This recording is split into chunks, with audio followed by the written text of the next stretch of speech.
Ouvinte da Band News FM, deixa eu te contar uma coisa.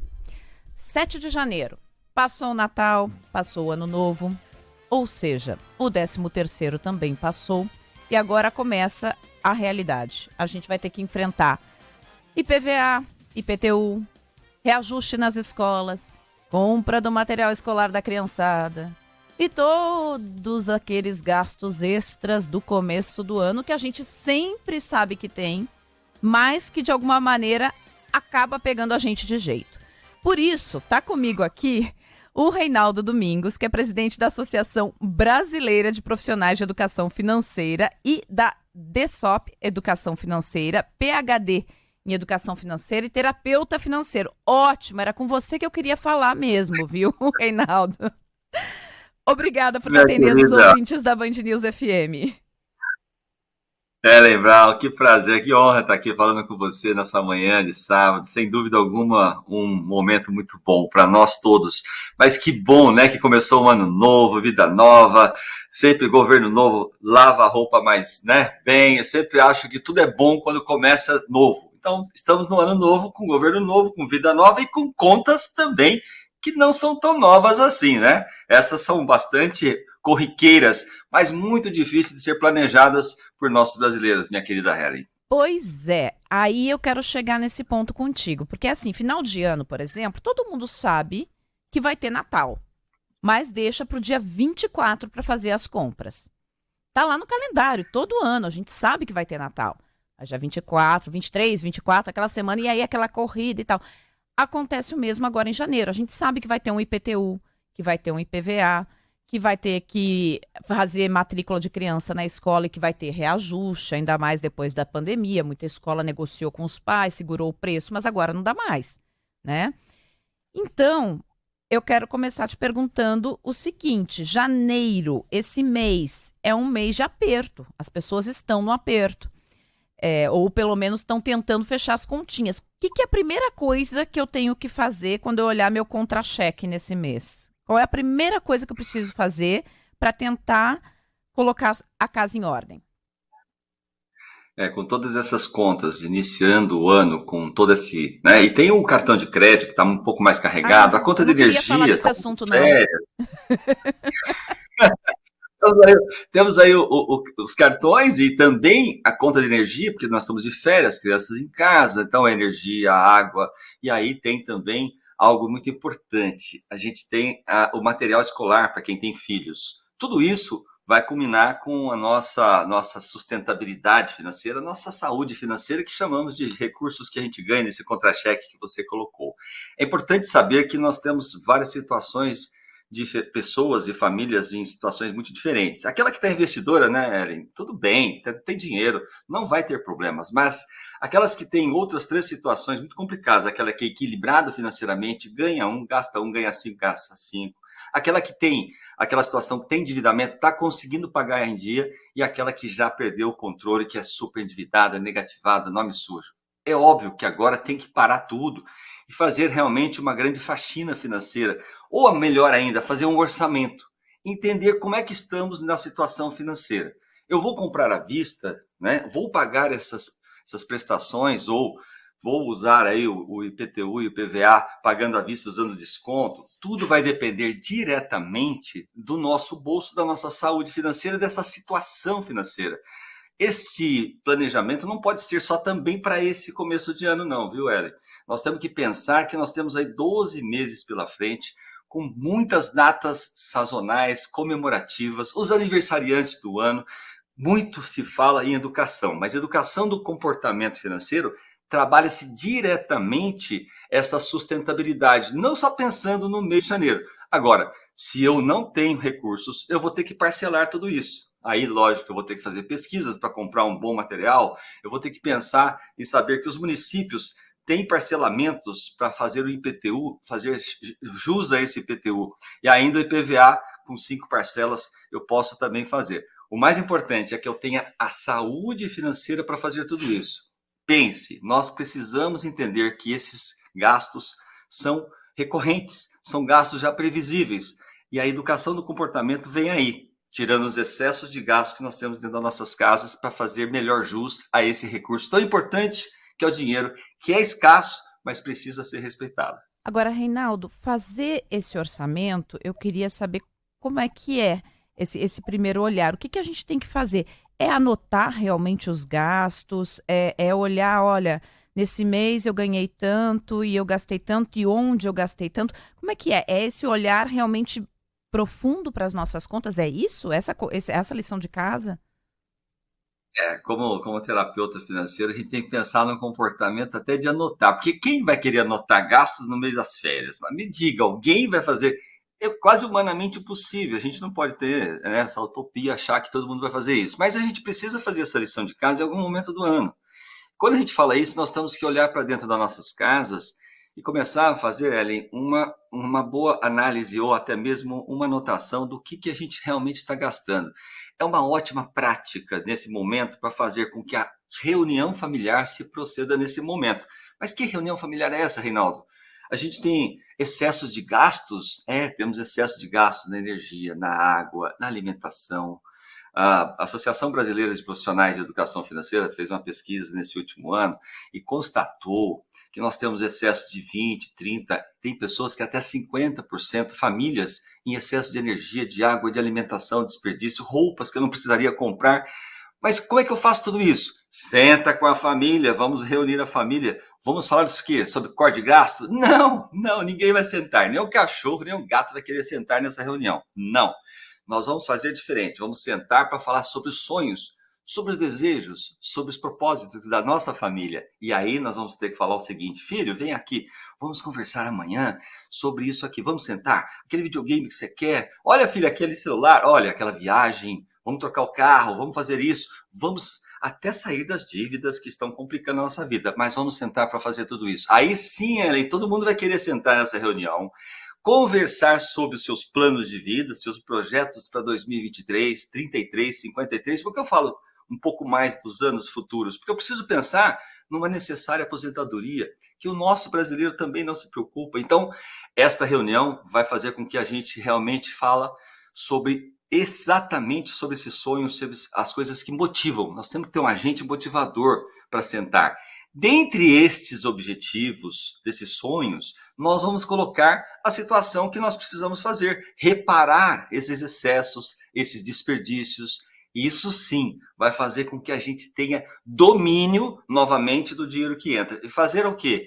Anotar por 30 dias, sim, tudo que a gente gasta. Fui na padaria 10 vezes, num único papel lá, vou pegar um papel, vou pegar uma caneta, vou anotar 10 vezes o que eu gastei na padaria. Vou lá no supermercado, 3 vezes que eu fui no mês. Aí eu vou totalizar todos os esse mês que eu fiz por 30 dias, vou totalizar a padaria, supermercado, energia, água, tudo. Minucioso, tem que ser minucioso. Com isso, eu tirei uma fotografia, chamamos isso de diagnóstico financeiro dentro de uma terapia financeira. Uma fotografia. Aí, Ellen, aí sim, estou preparado para entender quanto eu gasto de verdade, de padaria, supermercado, tudo mais. E aí eu vou fazer esse orçamento. Totalizando isso, eu coloco isso numa linha de pensamento, de análise. O que eu ganho, o que eu gasto e o que a gente quer realizar para 2023 e os próximos anos. E aí eu tenho que responder 5 perguntas. Quanto custa cada finalidade, cada sonho, cada propósito meu? Quanto custa, né? O que é, quanto custa, quanto tempo eu vou querer realmente realizar isso, ou queremos realizar, porque pode ser um sonho coletivo da família.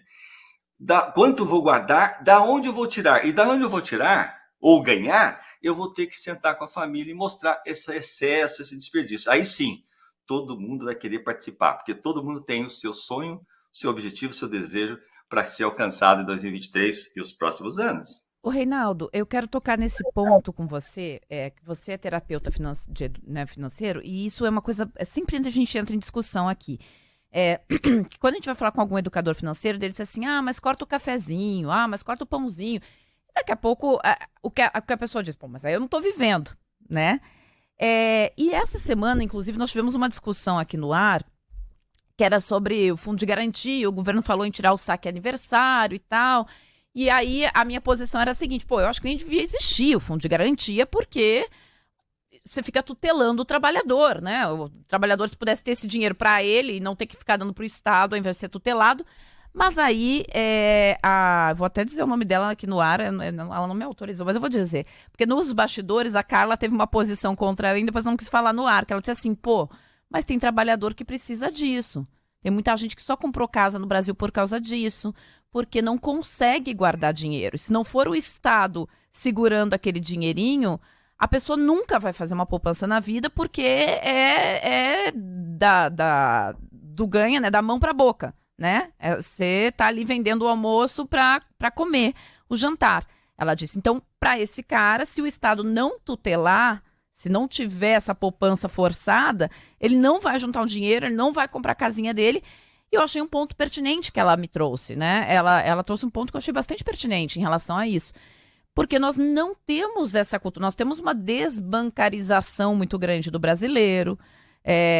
Eu tenho o caso de uma prima fazendo faculdade, que um dia ela olhou a conta dela e disse assim, que dinheiro é esse aqui que surge na minha conta que eu não sei? E aí ela gastou. E quando ela viu, ela gastou R$ 1.000 do cheque especial, que ela não fazia ideia do que era. Uma pessoa na faculdade, né? Uma pessoa, assim, ela não sabia o que era, ela viu um dinheiro, R$ 1.000 na minha conta que surgiu, que eu não ganhei. Nossa, gastou. Era o cheque especial, né? Então, assim, não tinha isso. E aí é esse ponto que eu quero tocar contigo.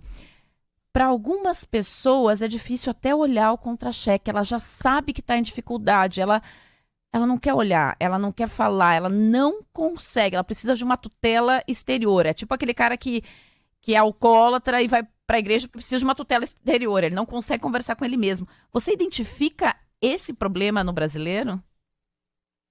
Não só no brasileiro, isso aí é do mundo, né? Nós tivemos uma pandemia onde eu fiz muitas lives, todos os continentes desse planeta, todos não têm sustentabilidade, Ellen. Então nós temos um problema sim, mas ele vem da onde? A gente precisa colocar um pouquinho da causa. Eu sou autor de mais de 100 obras de educação financeira para crianças, né? Aonde nós estamos? Nas escolas, começando um trabalho de base. É lá que está o problema. Quando a criança pega, você, com certeza, pegou, como eu também peguei, o meu recurso financeiro, que meu pai me deu aquela moeda, aquela coisa, eu fui lá na padaria e comprei bala, sorvete e chocolate. Nunca tivemos a possibilidade de pegar um cofrinho e falar assim, olha, esse aqui, pega 2 moedas, esse aqui é para os sonhos, para os desejos seus, esse aqui é para o seu consumo.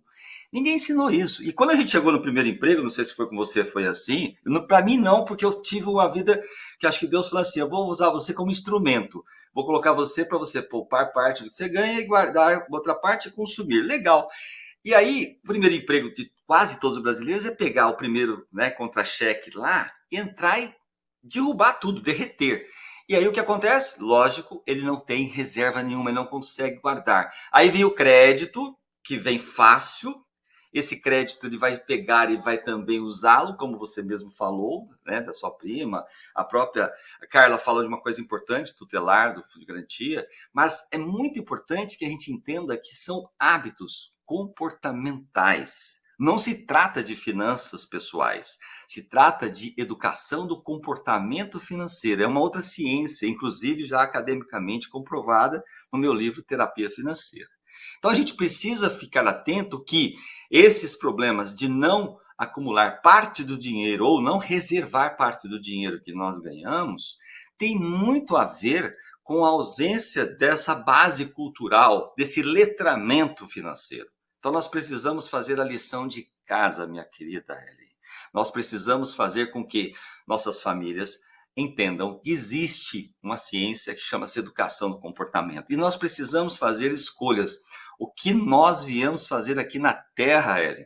Nós viemos ser felizes e não só pagador de contas. Nós temos um problema crônico e quando o Fundo de Garantia, a Carla falou muito bem, é necessário ter essa retenção, porque senão, quando ele sai de uma empresa, ele não tem nada. Como é que ele faz, reconstrói de novo a sua história ou sobrevive por alguns meses com o salário, né, desemprego? E ele não sabe também usar isso. As pessoas que ganham na loteria, na Mega Sena, vão gastar tudo, porque o hábito de...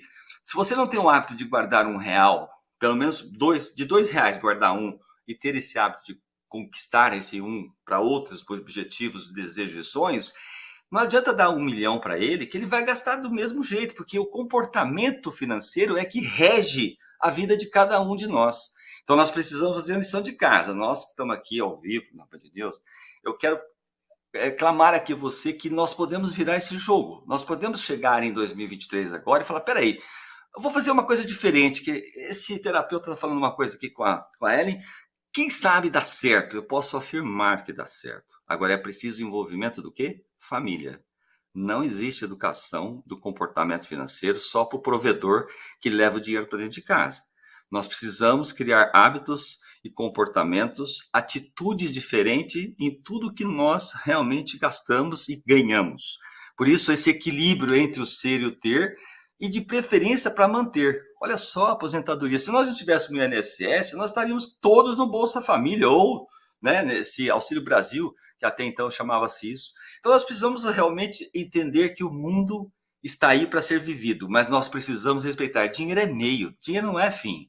Nós precisamos aprender que dinheiro vem do escambo, nada mais do escambo, vender suas horas para realmente fazer uso desse dinheiro para levar para as pessoas que a gente ama, que é a nossa família. Um dia nós vamos deixar tudo aqui. Eu posso até comprar à vista uma casa, ter uma casa própria, eu posso morar de aluguel, não tem problema. Eu preciso saber que parte desse dinheiro eu preciso viver para sonhos.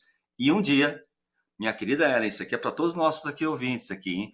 Um dia eu vou ter que trocar essa renda ativa para uma renda passiva chamada aposentadoria. E aí é que entra o problema. Mais de 30 milhões hoje de brasileiros com dificuldades de uma aposentadoria sustentável. 99% deles não têm vida com qualidade. Bom, e aí para quem está agora se organizando, pensando em pagar essas contas de início de ano, você disse, tem 3 tipos de família aqui diferentes, né? Sobre você poder ou não pagar à vista, saber se é melhor pagar à vista, melhor pagar parcelado, que daria para se encaixar melhor qual família, né? A gente vê essa vantagem. Pago meu IPVA, meu IPTU com desconto? Pago parcelado? Que dá para a gente dar algum tipo de dica para essas famílias que estão nos ouvindo? Claro que sim, claro. Importante a gente saber que, como trata-se de uma recorrência já previsível, deveria esse dinheiro ter reservado durante o ano para fazer o pagamento à vista, até usar do desconto. Agora, aquela pessoa que, vamos lá, vamos pensar, dar um exemplo hipotético aqui, né? A pessoa tem R$ 2.000 guardado na poupança, no tesouro, em qualquer outro tipo de aplicação, está guardado lá. E ele tem, agora, IPTU e IPVA, vamos nem pensar em material escolar, vamos pensar só nos os dois I da vida que começa no ano novo, né? Esse imposto de IPTU, imposto de IPVA, eu tendo 2.000, imagine que o meu imposto, meu IPVA, seja os R$ 2.000. Eu devo pagar à vista, pegar esse único 2.000 que eu tenho e usá-lo para fazer desconto e ter um ganho relativo? Não, não. Parcele o IPVA, parcele o IPTU e fique com a reserva financeira. Porque você tem família, você precisa imprevistos, até oportunidades. Agora, eu tenho R$ 10.000, o meu IPVA e meu IPTU são R$ 2.000. Eu não vou ter necessidade desses R$ 2.000. Não tem problema nenhum. Pode usar o seu benefício do desconto. Tudo é relativo dependendo daquilo que eu tenho e que eu não tenho. Para aqueles que têm um valor muito maior do que esse que você vai pagar do total do IPVA, do IPTU, ou até no material escolar, que você pode parcelar também ou não, você pode usar dos descontos. Por isso que existe a reserva financeira, para você chegar lá e falar assim, ó, eu quero pagar mais barato, eu quero gastar menos dinheiro. E com isso eu consigo fazer uma compra bacana. Porque nada mais é do que você comprar parte da segurança, o imposto que garante o seu imóvel, né, que você está morando, independente se é aluguel ou se é casa própria, e também o IPVA do carro, do veículo, que você tem aí liberdade de ir e de vir, seja você usando para o seu lazer, seja você usando para o seu trabalho. Fiquei refletindo aqui, quando você falou sobre educação financeira, o seguinte, eu sou mãe, tenho uma filha de 3 anos, muitos dos nossos ouvintes são pais. Se tem uma coisa que pai e mãe sabem é, comprar material escolar não leva a criança junto. Porque vai dar BO, a criança vai chorar, vai querer o mais caro, é aquela coisa. Mas daí quando você me falou aqui sobre educação financeira, dar o cofrinho, explicar sobre guardar e sobre o que gastar, fiquei pensando se não pode ser um exercício interessante. Material escolar, como que a gente faz aí para fazer a compra do material escolar? Pô, é legal esse tema, viu, Ellen? Você cabia só um bate-papo só sobre isso. É tão bacana. Porque, mas vou ser rápido aqui. Existe uma lista, né, que a escola passa para nós, né? Aquela lista cheia de coisas lá. Primeiro que você tem que olhar é o seguinte: o que eu posso dispensar dessa lista, né? O que eu tenho de itens aqui nessa lista que eu poderia falar assim, vou riscar porque eu tenho já. Se eu tenho uma criança, como é que chama a sua filha, Ellen? Tarsila. Tarsila. A Tarsila está num momento tão bom, né? Para começar a aprender isso, porque Já é ela hora? Bom está saber, sem 3 anos. É hora? 2 anos já temos Ó, crianças hoje em escolas, o maternal, aprendendo que, como é hábito, é comportamento, não se trata de alfabetização da, da língua portuguesa, dos números, não. Então eu posso chegar para sua filha, para a Tarcísia, e falar assim, filha, olha que legal, vamos fazer a compra, mas esquece esse negócio de levar para... Ela não está preparada para ir para um lugar onde tem tantas opções, porque ela vai querer tudo, é natural que isso aconteça. Agora, se a Tarsila estiver já um pouco mais preparada, lá na frente é legal levá-la porque ela vai entender. Primeiro, eu tenho uma lista. Segundo, os pais precisam olhar o que eu já tenho dentro de casa, porque é muito provável que eu tenha coisas que eu possa substituir aqui. E também volto naquela situação financeira, né, Ellen? Eu preciso saber se essa família está numa situação financeira endividada, muito complicada, ou ela está investidora. Porque a estratégia vai ser o seguinte: eu vou eliminar aqui da minha lista aquilo que eu já tenho dentro da nossa casa. Eu já tenho mochila, eu já tenho isso, eu já tenho a caixa de lápis de cor, eu já tenho uma série de. Eu vou eliminar aqui. Eu começo a economia nessa casa. Tem uma brincadeira que a gente fala, né, para as crianças e para as famílias, que é caça material escolar. Vamos, porque mas por que ela faria caçando material escolar dentro de casa? Porque olha, crianças, Tarsila, se a gente aqui eliminar um pouco desses itens aqui, eu posso comprar aquele presente que você está querendo, Tarsila. Mamãe, então, mamãe Ellie, vamos comprar outras coisas que eu quero. Então vamos eliminar, vamos deixar de desperdiçar o próprio material escolar.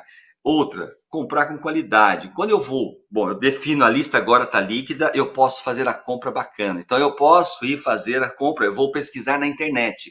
Comparar produto A com produto A. Importante isso, porque às vezes as pessoas falam assim, eu comprei tudo mais barato, mas já não está utilizando, se já quebrou, já estragou. Então, a partir do momento que eu já defino a pesquisa, chamamos de cotação, não é de 3 orçamentos, aí tem um erro clássico, né? Orçamento é o que eu tenho disponível.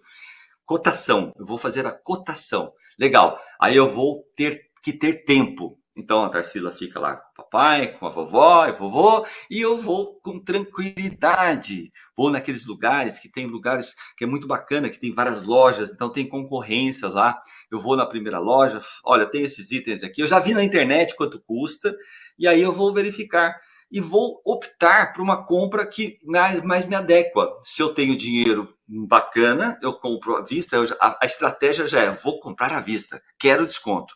Se eu não tenho esse dinheiro, eu tenho que me preocupar com o quê? Com a prestação que pode caber dentro do meu orçamento futuro. Olha como o comportamento da educação financeira é bonito, né?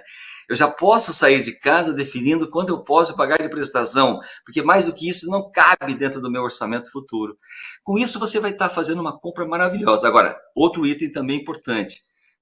Ponto importante. Se eu não tenho esse dinheiro todo para comprar essa lista toda, que é muito grande, tem 2 filhos, 3 filhos e tal, faça uma compra pelo menos para os 3 meses, 4 meses. Fala com a escola, eu vou comprar o que é para o primeiro bimestre, o trimestre, ou o primeiro semestre. É isso aqui, então eu vou comprar exatamente o que preciso comprar e deixo para uma outra situação. E faz a lição de casa, porque se você não está conseguindo comprar material escolar dos seus filhos, é sinal que você está com o seu padrão de vida muito mais elevado. O que você ganha, o que você gasta, está muito, né, equilibrado, ou você está gastando mais do que você está recebendo. É tão legal, Ellen. Eu falo que a educação do comportamento financeiro é uma magia, é uma coisa assim que você fala, nossa, eu me tornei independente financeiramente aos 37 anos de idade. Faz mais de 20 anos, vou falar a minha idade aqui, que eu não preciso trabalhar por necessidade, só por prazer. Isso significa o quê? Um jeito de fazer. Que nós estamos aqui passando na Band News FM com você aí nessa linha de frente para nos conduzir.